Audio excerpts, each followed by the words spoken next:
पूजा में आज हम साईं बाबा के 11 वचन सुनेंगे। बोलो साईं बाबा की जय। साईं बाबा के ये 11 वचन भक्तों के लिए बहुत अनमोल होते हैं। जानते हैं साईं बाबा के 11 वचन। पहला वचन, जो शिरडी में आएगा आपद दूर भगाएगा।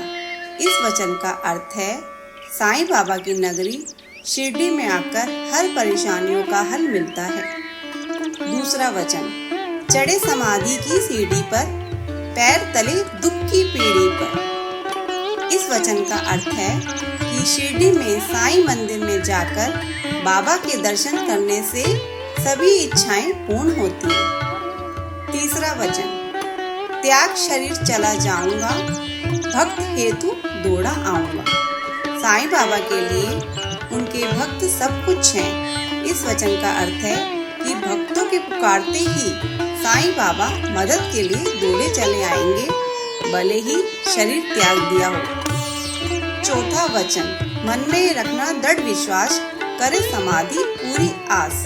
इस वचन का अर्थ है कि यदि भक्तों के मन में श्रद्धा है तो समाधि पर आने पर भी उनकी हर इच्छाएं पूरी हो जाएंगी। पांचवा वचन, मुझे सदा जीवित ही जानो, अनुभव करो सत्य पहचानो। इस वचन का अर्थ है कि हमेशा जीवित ही हूँ, एक बार अनुभव करके देखो। छठा वचन, मेरी शरण आ खाली जाए, हो तो कोई मुझे बताए। इस वचन का अर्थ है कि मेरे शरण में आने वाले की हर मनोकामना पूरी होगी। सातवां वचन, जैसा भाव रहा जिस जन का, वैसा रूप हुआ मेरे मन का। इस वचन का अर्थ है कि व्यक्ति का जैसा भाव होता है मैं उस व्यक्ति को वैसा ही दिखाई देता हूँ। आठवां वचन, भार तुम्हारा मुझ पर होगा, वचन न मेरा झूठा होगा। इस वचन का अर्थ है कि श्रद्धा भक्ति से यदि कोई व्यक्ति मेरे पास आता है तो उसकी मदद के लिए मैं हमेशा तैयार हूँ। नौवां वचन, आज सहायता लो भरपूर, जो मांगा वो नहीं है दूर। इस वचन का अर्थ है कि मुझसे जो कोई व्यक्ति भाव से मदद की उम्मीद रखेगा उसकी हर मुराद पूरी होगी। 10वां वचन, मुझ में लीन वचन मन काया, उसका ऋण न कभी चुकाया।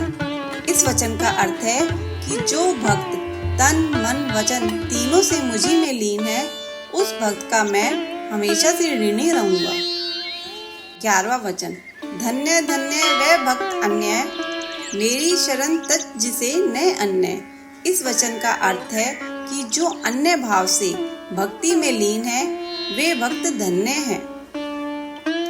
बोलो साईं बाबा की जय।